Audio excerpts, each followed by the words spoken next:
Hello kids, कैसे हैं आप लोग। I hope you are all good and having fun at your home. हमने अपने प्रीवियस लेसन में ज्योग्राफी की मीनिंग देखी थी और अपनी टेक्स्ट बुक के कंटेंट्स देखे थे। अब हम इस लेसन में chapter first the earth in the solar system को स्टडी करेंगे। हमने इस चैप्टर के 2 पार्ट्स बनाए हैं ताकि आप लोगों को समझने में आसानी हो, and this is our first part. We also want your support for motivation, so please subscribe to this channel for more videos and press the bell icon for our latest updates ताकि आप कोई भी video miss ना कर पाएँ। चलिए अब हम स्टार्ट करते हैं।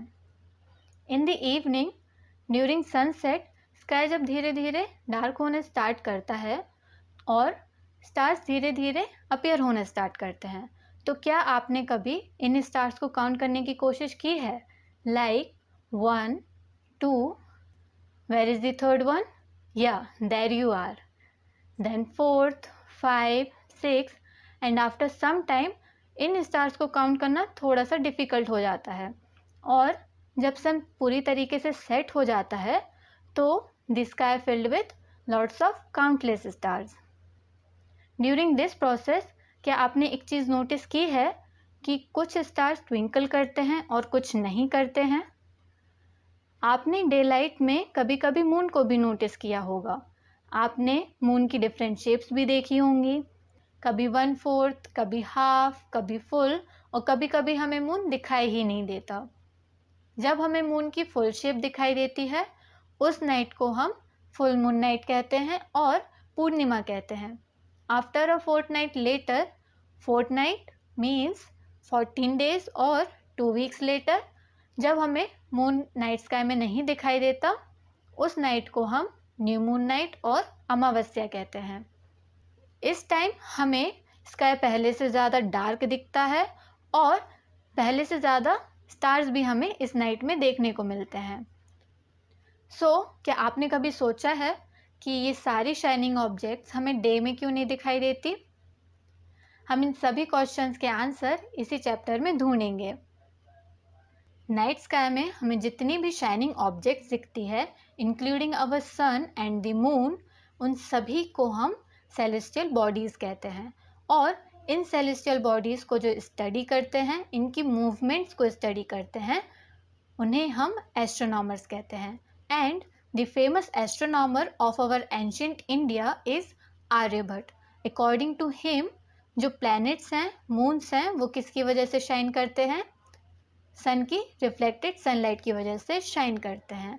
ओके, जो celestial bodies are very big and hot, made up of gases and have their own heat and light, जिसे वो एक लार्ज अमाउंट में एमिट करते हैं, उन सेलेस्टियल बॉडीज को हम स्टार्स कहते हैं।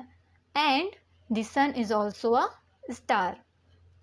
हमें नाइट स्काई में जितने भी ट्विंकलिंग स्टार्स दिखते हैं, they are similar to our sun.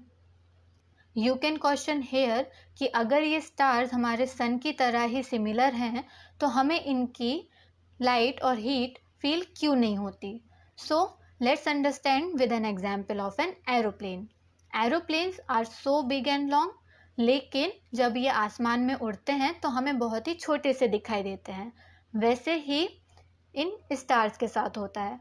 These stars are located far from us, that's why हमें इनकी हीट एंड लाइट फील नहीं होती। While watching the night sky, क्या आपने स्टार्स के कुछ पैटर्न्स नोटिस किए हैं? इन पैटर्न्स को हम कॉन्स्टेलेशंस कहते हैं, and Ursa Major is one such constellation.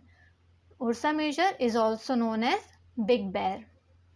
In constellations को कभी कभी फाइंड करना बहुत ही डिफिकल्ट होता है, and the most commonly and easily found is Saptarishi. Saptarishi is the collaboration of 7 stars, जो हमें नाइट स्काई में कुछ ऐसे दिखाई देते हैं।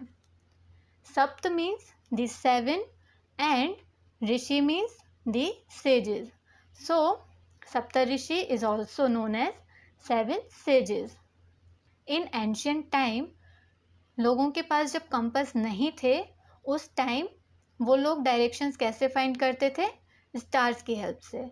And there is a one star जो ऑलवेज नॉर्थ डायरेक्शन शो करता है, उस स्टार को हम नॉर्थ स्टार कहते हैं। इस नॉर्थ स्टार को हम कैसे फाइंड करेंगे? जब हम सप्तऋषि के इन 2 स्टार्स की हेल्प से स्ट्रेट देखेंगे तो हमें नॉर्थ स्टार दिखाई देगा और north star is also known as pole star.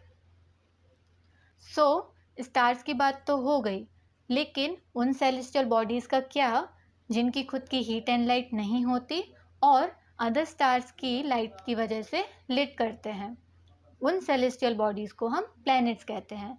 And planets का ग्रीक फॉर्म है प्लैंटाई, जिसका मतलब होता है वेंडर्स, और वेंडर्स मतलब जो घूमते रहते हैं।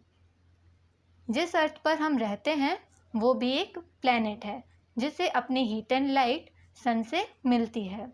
And there is a fact कि light 3 lakh kilometre per second की स्पीड से ट्रेवल करती है और सन की रेस को हमारी अर्थ तक आने के लिए 8 मिनट्स लगते हैं। So can you guess the distance between the sun and the earth? If you can then please answer in the comment box. जब हम अर्थ को मून की सरफेस से देखेंगे तो हमें अर्थ वैसे ही शाइन करती हुई दिखाई देगी जैसे हमें मून दिखाई देता है। And moon is a natural satellite of our earth. ये अपनी फिक्स्ड ऑर्बिट पर अर्थ के अराउंड रिवॉल्व करता रहता है and it is also a celestial body. Neil Armstrong was the first man जिन्होंने मून की सरफेस पर पहला कदम रखा था on 20 July 1969। And who was the first Indian citizen जिन्होंने मून की सरफेस पर कदम रखा था? Answer in the comment box. Now, the human-made satellite. Human-made satellite is an artificial body जो हमारे मून के साथ साथ हमारी अर्थ की ऑर्बिट में घूमती रहती है। It is designed by scientists। क्यों?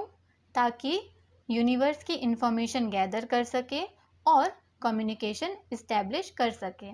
There are some Indian satellites, that is INSAT, Indian National Satellite, IRS, Indian Remote Satellite, EduSat, Educational Satellite. Okay. Like our Earth, there are 7 other planets जिन्हें सन से heat and light मिलती है and some of them have their moons to.